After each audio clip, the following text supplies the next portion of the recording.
Hello दोस्तों, नमस्कार। बात करते हैं आज के दिन भर की सारी बड़ी खबरों की, जहां सबसे पहले आपको बताएंगे डोनाल्ड ट्रंप ने फिर अलापा युद्ध रुकवाने का राग 200% टैरिफ लगा दूंगा की दी थी धमकी। वहीं राफेल विरोधियों को मैक्रोन का करारा जवाब, कहा राफेल विमान तो छोड़ो भारत के साथ पनडुब्बियां भी बनाएंगे। उधर भारतीय वायुसेना की ताकत से घबराए आईएसआई के दुलारे पाकिस्तानी एक्सपर्ट ने पाकिस्तान को दिखा दिया शहबाज शरीफ मुनीर को दिखा दिया आईना, कह दिया राफेल डील आधे पाकिस्तानी बजट के बराबर है। वहीं रातों रात डोनाल्ड ट्रंप ने ईरान को दे दी खुली धमकी, 10 दिन का दे दिया अल्टीमेटम। वहीं मिडल ईस्ट में अमेरिका की मिलिट्री पावर बढ़ते ही रशिया ने भी बड़ा बयान दे दिया दोस्तों, और ईरान को दे दी सख्त सलाह। बताएंगे क्या बयान और क्या सलाह दी है। वहीं ईरान पर हमले को तैयार अमेरिका को बड़ा झटका दे दिया ब्रिटेन ने, उसने अपने सैन्य ठिकानों के इस्तेमाल पर लगा दी रोक। आखिर ट्रंप के संग संग चलने वाले कीर स्टारमर ने आखिर क्यों ये फैसला लिया दोस्तों, क्यों अपने सैन्य ठिकानों के इस्तेमाल पर लगा दी रोक। वहीं दिल्ली, पंजाब और उत्तराखंड समेत 23 राज्यों में कब होगा एसआईआर, चुनाव आयोग ने दे दी बड़ी जानकारी। दिल्ली, कर्नाटक समेत 22 राज्यों,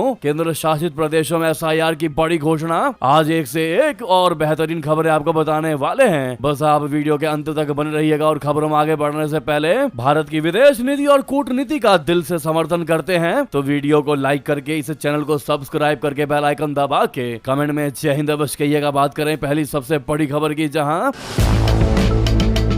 अमेरिकी राष्ट्रपति ट्रंप ने एक बार फिर से भारत और पाकिस्तान के बीच हुए संघर्ष को रुकवाने का बहुत बड़ा दावा किया। उन्होंने दावा किया कि इस युद्ध को रुकवाने के भारत और पाकिस्तान को फोन करके 200% टैरिफ लगाने की धमकी दी थी, जिसके बाद जाकर दोनों देश युद्ध को रोकने के लिए तैयार हुए। शुरुआत में इस युद्ध के दौरान 5 फाइटर जेट गिरने का दावा करने वाले ट्रंप ने अब इस संघर्ष में 11 फाइटर जेट गिरने का दावा किया है। गुरुवार को व्हाइट हाउस में बोर्ड ऑफ पीस की एक बैठक के सभी सदस्य दलों के सामने ट्रंप ने एक बार फिर से युद्ध रुकवाने का दावा किया। पाकिस्तानी प्रधानमंत्री शहबाज शरीफ की तरफ इशारा करते हुए ट्रंप ने कहा कि मैं हाल ही में पाकिस्तानी प्रधानमंत्री शहबाज और उनके महान फील्ड मार्शल से मिला। इस दौरान पाकिस्तानी प्रधानमंत्री शहबाज हमारे चीफ ऑफ स्टाफ के सामने कहने लगे कि राष्ट्रपति ट्रंप ने 2.5 करोड़ लोगों की जानें बचाई हैं जब उन्होंने हमारे और भारत के बीच युद्ध को रुकवाया। वो युद्ध जोर पकड़ चुका था, विमानों को गिराया जा रहा था। मैंने दोनों को फोन लगाया। शहबाज शरीफ को कम जानता था, लेकिन मैं प्रधानमंत्री मोदी को बहुत अच्छी तरह से जानता हूं। मैंने फोन किया और कहा कि मैं कोई डील नहीं करने वाला। अगर आप लोग लड़ते रहेंगे, इसको खत्म नहीं करेंगे तो 200% टैरिफ लगा दूंगा। वे दोनों लड़ना चाहते थे, लेकिन जब बात पैसों की आई तो पैसा जैसा कुछ नहीं होता। जब बहुत सारा पैसा खोने की बात सामने आई तो उन्होंने कहा कि शायद हम लड़ना नहीं चाहते। इसके बाद दोनों सीज फायर के लिए मान गए। ट्रंप ने दावा किया कि इस संघर्ष में 11 फाइटर जेट गिराए गए, जो कि काफी महंगे जेट थे। दोस्तों, जो हमारी खबरों से लगातार जुड़े उन्हें पता होगा कि ये ऐसा पहली बार नहीं है जब अमेरिकी राष्ट्रपति ट्रंप ने भारत और पाकिस्तान के बीच हुए इस संघर्ष को रोकने का श्रेय लेने की कोशिश की हो। इसके पहले भी वो लगभग 100 बार इस बात का दावा कर चुके हैं, बात को दोहरा चुके हैं। जी हाँ, पाकिस्तान के लिए ट्रंप का यह दावा किसी जैकपॉट से कम नहीं है दोस्तों, क्योंकि वो शिमला समझौते के बाद से ही कश्मीर के मुद्दे का अंतर्राष्ट्रीयकरण करना चाहता है। इसीलिए वो शुरुआत से ही ट्रंप को इसका श्रेय देता है। इतना ही नहीं, पाकिस्तानी प्रधानमंत्री ने ट्रंप को नोबेल पुरस्कार के लिए भी नामित कर दिया था। वहीं दूसरी तरफ भारत शुरुआत से ही इस बात से इनकार करता आया है कि सीज फायर के लिए किसी तीसरे देश की मदद नहीं ली गई। भारत ने क्लियरली कहा है, मोदी जी ने साफ साफ कहा है कि पाकिस्तान के डीजीएमओ का फोन आया, भारतीय समकक्ष के पास ये कॉल आया था, जिसके बाद सीज फायर को लेकर चर्चा हुई। लेकिन फिर भी दोस्तों, डोनाल्ड ट्रंप न जाने क्यों पाकिस्तान को खुश करने के लिए या क्या वजह, हमें तो नहीं लगता कि नोबेल पुरस्कार वाकई में वो चाहते हैं, क्योंकि नोबेल पुरस्कार ढोंगी इंसानों को नहीं मिलता। न जाने वो बार बार क्यों ऐसा ढोंग करने का प्रयास करते हैं कि उन्होंने इस युद्ध को रुकवाया है, लेकिन भारत की तरफ से इसको पूरी तरीके से नकार दिया गया है। अब ऐसे में दोस्तों, एक भारतीय होने के नाते आप लोग ट्रंप को तगड़ा जवाब दीजिएगा दोस्तों कमेंट के माध्यम से। क्या लगता है आपको, क्यों ट्रंप बार बार झूठा दावा करते नजर आ रहे हैं दोस्तों। साथ ही साथ नेक्स्ट खबर आपको बता दें,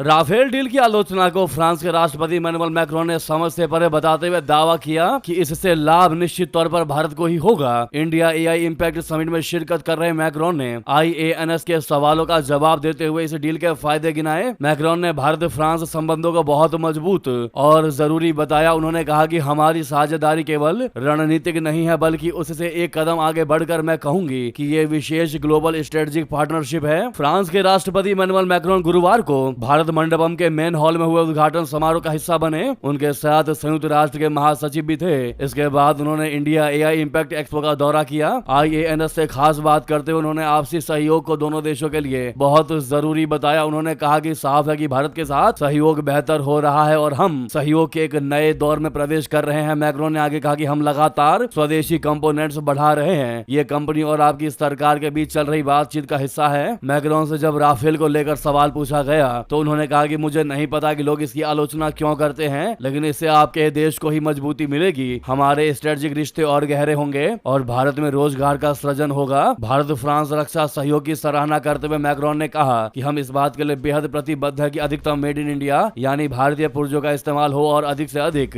महत्वपूर्ण उपकरणों का निर्माण भारत में ही किया जाए। वहीं मैक्रोन ने प्रधानमंत्री नरेंद्र मोदी जी को फ्रांस आने का भी न्योता दिया दोस्तों। यहाँ तक कि उन्होंने क्लियरली कहा है कि मुझे उम्मीद है कि हम पनडुब्बी पर भी ऐसा ही काम करेंगे। तो उधर दोस्तों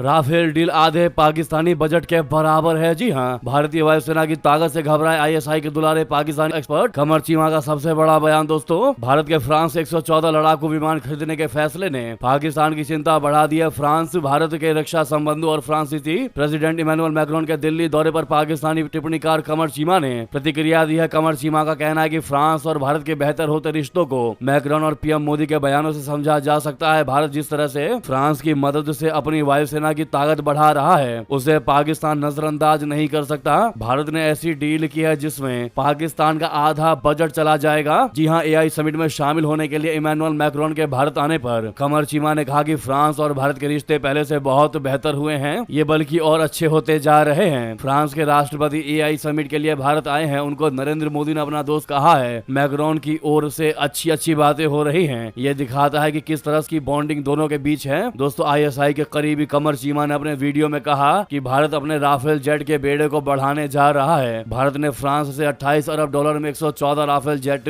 खरीदने की भी डील की है। इस डील पर काफी पहले से बात हो रही थी, लेकिन बीते साल के मई के 4 दिन के बाद भारत पाकिस्तान के सैन्य संघर्ष के बाद दिल्ली की ओर से इस डील में तेजी आई है। कमर चीमा ने आगे कहा कि इस डील की कीमत भारतीय रुपए में 3.25 ट्रिलियन है। पाकिस्तानी करेंसी में देखे तो ये 6 से 7 ट्रिलियन रुपए होते हैं, जो हमारे बजट का करीब आधा है। इससे पता चलता है कि ये कितनी बड़ी डील है और इसकी अहमियत क्या है। भारत दूसरे हथियार भी खरीद रहा है, लेकिन पाकिस्तान के आधे बजट के सिर्फ जेट के लिए। जी हाँ, कमर चीमा का कहना है कि भारतीय एयरफोर्स ने हालिया समय में लगातार ये कहा था कि उनको बड़ी तादाद में जेट की आवश्यकता है। ऐसे में नए राफेल जेट मिलने से उनकी ताकत कई गुना और बढ़ जाएगी। पाकिस्तान इसे नजरअंदाज नहीं कर सकता और सैन्य अफसर इस पर अपनी तरह से चर्चा जरूर कर रहे होंगे। दोस्तों उनके इस बयान से ये तो साफ है कि पाकिस्तान के अंदर इस डील से तहलका मचा हुआ है। शहबाज शरीफ और आसिम मुनीर के पैरों तले जमीन खिसकी हुई है। यूं ही नहीं, शहबाज शरीफ अमेरिका पहुंचे हैं। दोस्तों क्या है इस मुद्दे पर आपकी राय? लेकिन thank you France, thank you Macron, comment में जरूर कहिएगा और इसका श्रेय आप किसको देना चाहते हैं दोस्तों, नाम लिखकर जरूर बताइएगा। नेक्स्ट खबर की बात करते हैं, जहां डोनाल्ड ट्रंप ने ईरान को खुली धमकी दे दी। दोस्तों कह दिया मेरे रास्ते पर नहीं आया तो चीजें बहुत बुरी होंगी, 10 दिन में लूंगा फैसला। जी हां, अमेरिका और ईरान के बीच तनाव लगातार गहराता जा रहा है। अमेरिकी विमान वाहक पोत लगातार ईरान की ओर बढ़ रहे हैं। इसी बीच अमेरिकी राष्ट्रपति डोनाल्ड ट्रंप की ओर से ईरान को सीधी धमकी दी गई है। दोस्तों बोर्ड ऑफ पीस कार्यक्रम में अमेरिकी राष्ट्रपति डोनाल्ड ट्रंप ने कहा कि ईरान के लिए हमारे साथ उस रास्ते पर चलने का समय है जो हम बना रहे हैं। अगर वो साथ नहीं आता है तो ये एक बहुत अलग रास्ता होगा। ट्रंप ने कहा कि अब ईरान के लिए हमारे साथ उस रास्ते पर चलने का समय है जो हम जो कह रहे हैं उसे पूरा करेगा, और अगर वे हमारे साथ आते हैं तो ये बहुत अच्छा होगा और साथ नहीं आते हैं तो भी बहुत अच्छा होगा, लेकिन वो अलग ही कुछ रास्ता होगा। वे पूरे इलाके की स्थिरता को खतरा नहीं पहुंचा सकते, उन्हें एक समझौता करना ही होगा। अगर ऐसा नहीं हुआ तो फिर बहुत बुरा होगा। वहीं दोस्तों डोनाल्ड ट्रंप ने बोर्ड ऑफ पीस की बैठक से ईरान को दिया 10 दिन का अल्टीमेटम। साथ में मिडिल ईस्ट में अमेरिका की मिलिट्री पावर को बढ़ता देख इधर रशिया ने भी बड़ा बयान जारी कर दिया, ईरान को सख्त सलाह दे दी। गुरुवार को रशिया ने सभी पक्षों से संयम बरतने की अपील की है। इससे पहले मॉस्को और तेहरान ने संयुक्त नौसैनिक अभ्यास किया था। क्रेमलिन के प्रवक्ता दिमित्री पेस्कोव ने कहा है कि ये अभ्यास पहले से ही नियोजित थे और इन पर पहले से ही सहमति बन चुकी थी। उन्होंने आगे कहा कि रशिया ईरान के साथ अपने संबंधों को विकसित करना जारी रखेगा और ऐसा करते हुए हम अपने ईरानी मित्रों तथा क्षेत्र के सभी पक्षों से संयम और विवेक बरतने का आह्वान करते हैं। पेस्कोव ने जोर दिया कि मॉस्को विभिन्न मुद्दों के समाधान में राजनीतिक और राजनयिक साधनों को पूर्ण प्राथमिकता देने की वकालत वकालत कर रहा है। उन्होंने कहा कि हम वर्तमान में इस क्षेत्र में तनाव में अभूतपूर्व वृद्धि देख रहे हैं, लेकिन हमें अभी भी उम्मीद है कि राजनीतिक और राजनयिक साधनों तथा बातचीत के माध्यम से समाधान की तलाश जारी रहेगी। तो उधर दोस्तों चौंकाने वाली बात,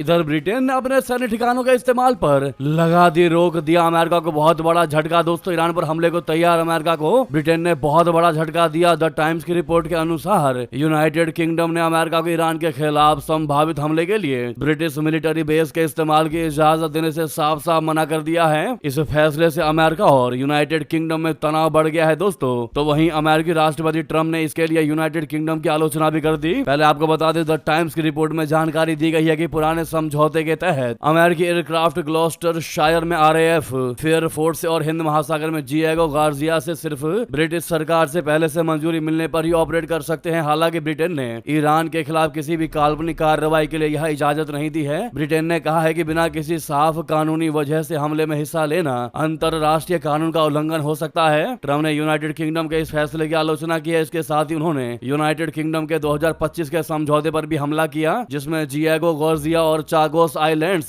सहित ब्रिटिश हिंद महासागर क्षेत्र की सॉवरेनिटी मॉरिशस को ट्रांसफर की गई थी। अपने ट्रूथ सोशल प्लेटफॉर्म पर उन्होंने चेतावनी दी है कि एक बहुत अस्थिर और खतरनाक सरकार के संभावित हमले को खत्म करने के लिए अमेरिका को जिएगो गार्जिया और फेयरफोर्ड में मौजूद एयरफील्ड का इस्तेमाल करना जरूरी हो सकता है। तो वहीं आपको बता दें, ईरान अमेरिका टेंशन के बीच उत्तर कोरिया ने खतरनाक कदम उठा लिया। किम जोंग ने तैनात कर दिया परमाणु सक्षम 50 नए रॉकेट लॉन्चर। जी हां, ईरान और अमेरिका में जंग की आहट के बीच उत्तर कोरिया के खतरनाक कदम ने पूरी दुनिया में तहलका मचा दिया है। उत्तर कोरिया के तानाशाह किम जोंग उन ने छोटी दूरी की परमाणु सक्षम मिसाइलों के लिए 50 नए वाहन लॉन्च किए हैं। इसके लिए किम जोंग उन ने एक समारोह भी आयोजित किया। इस दौरान परमाणु सक्षम छोटी दूरी के मिसाइलों के लिए 50 नए लॉन्च वाहनों की तैनाती का अनावरण किया गया। ये कदम आगामी प्रमुख सत्तारूढ़ पार्टी कांग्रेस से पहले अपनी बढ़ती सैन्य क्षमताओं का प्रदर्शन करने के लिए उठाया गया है। दोस्तों वहीं अगली खबर बता दें,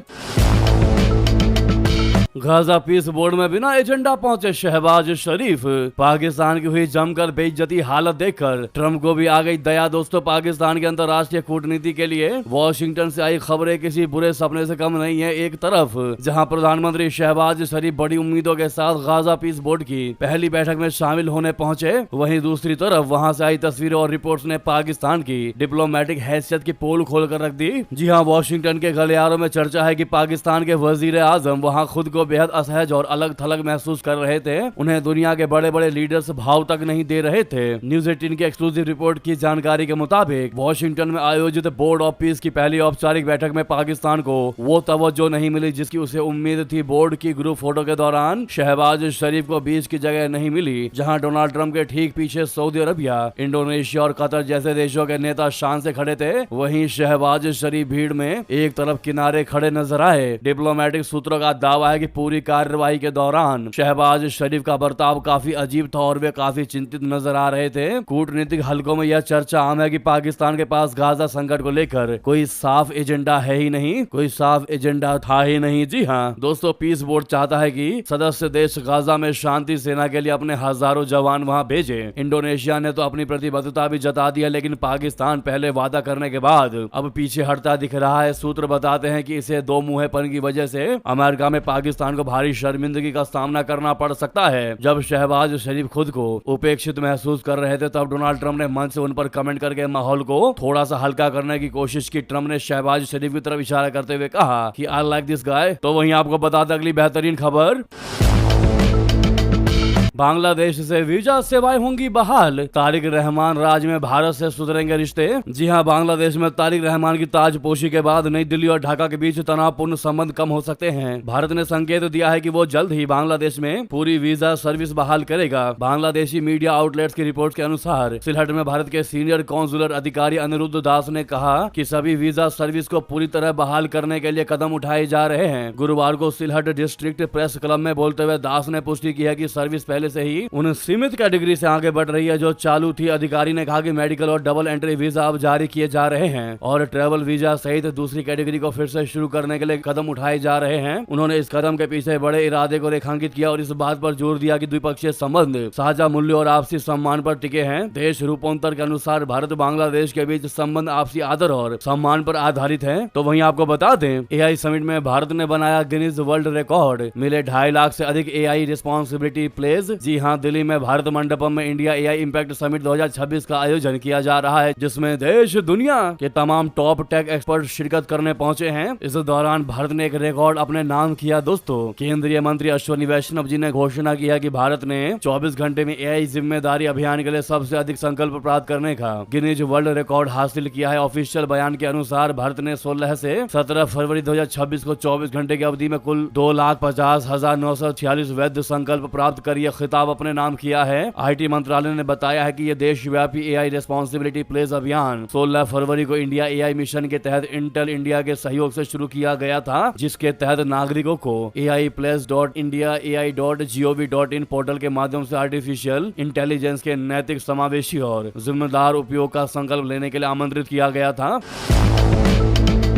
वहीं दोस्तों, एआई समिट के मंच से भारत यूएई साझेदारी को मिली नई धार। पीएम मोदी क्राउन प्रिंस की मुलाकात क्यों इतनी खास, बता दें। इस समिट में भारत यूएई संबंधों को नई मजबूती मिली है। दोस्तों, समिट में हिस्सा लेने पहुंचे अबू धाबी के क्राउन प्रिंस शेख खालिद बिन मोहम्मद बिन जायद अल नहयान ने गुरुवार को प्रधानमंत्री नरेंद्र मोदी जी से द्विपक्षीय मुलाकात की। इस बैठक में उन्नत तकनीक, आर्टिफिशियल बुद्धिमत्ता और रणनीतिक सहयोग को और गहरा करने पर चर्चा हुई। इस बात की जानकारी विदेश मंत्रालय के प्रवक्ता रणधीर जायसवाल जी ने दी। अबू धाबी के क्राउन प्रिंस बुधवार को दिल्ली पहुंचे थे। विदेश मंत्रालय के प्रवक्ता रणधीर जायसवाल जी ने बताया कि भारत और यूएई भरोसेमंद साझेदार है और उन्नत तकनीक, खासकर आर्टिफिशियल इंटेलिजेंस यानी एआई के क्षेत्र में मिलकर काम कर रहे हैं। तो वहीं उधर फिनलैंड के पीएम ने जमकर की प्रधानमंत्री नरेंद्र मोदी जी की और भारत की तारीफ, कहा यही सही रास्ता है। क्यों ऐसा कहा, आपको बता दें। फिनलैंड के प्रधानमंत्री पेटेरी ओर्पो ने भारत और यूरोपीय संघ ईयू की ट्रेड डील की तारीफ की। ओर्पो ने दुनिया को जनवरी में हुई इस डील से सीखने की सलाह दी है। उन्होंने कहा कि ईयू भारत ट्रेड डील से पूरी दुनिया के लिए मौके बनेंगे। हमें समझना चाहिए कि दुनिया को ऐसे समझौतों की आवश्यकता है, ना कि टैरिफ के रास्ते पर चलना चाहिए। ओर्पो ने बुधवार को नई दिल्ली में प्रधानमंत्री नरेंद्र मोदी जी से भी मुलाकात के बाद ये बातें कही। उन्होंने कहा कि आज की दुनिया में ट्रेड एग्रीमेंट की वैल्यू बहुत ज्यादा है। हमें दुनिया भर में टैरिफ लगाने की नहीं, बल्कि ज्यादा से ज्यादा फ्री ट्रेड की आवश्यकता है। हम कह सकते हैं कि भारत और यूरोपीय संघ के बीच ट्रेड डील महत्वपूर्ण है और इसी तरफ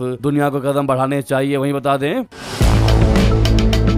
22 फरवरी से जापान दौरे पर जा रहे हैं सीएम योगी आदित्यनाथ जी। 600 किलोमीटर प्रति घंटा वाली ट्रेन से करेंगे सफर यात्रा। जी हाँ, जापान की अत्याधुनिक मैगलेव यानी कि मैग्नेटिक लेविटेशन ट्रेन, जो चुंबकीय शक्ति के सहारे पटरी से ऊपर हवा में तैरते हुए चलती है, मुख्यमंत्री योगी आदित्यनाथ जी के जापान दौरे का विशेष आकर्षण बनने जा रही है। मुख्यमंत्री अपने जापान प्रवास के दौरान इस हाई स्पीड ट्रेन में 100 किलोमीटर की परीक्षण यात्रा करेंगे, जिसमें 50 किलोमीटर जाना और 50 किलोमीटर की वापसी होगी।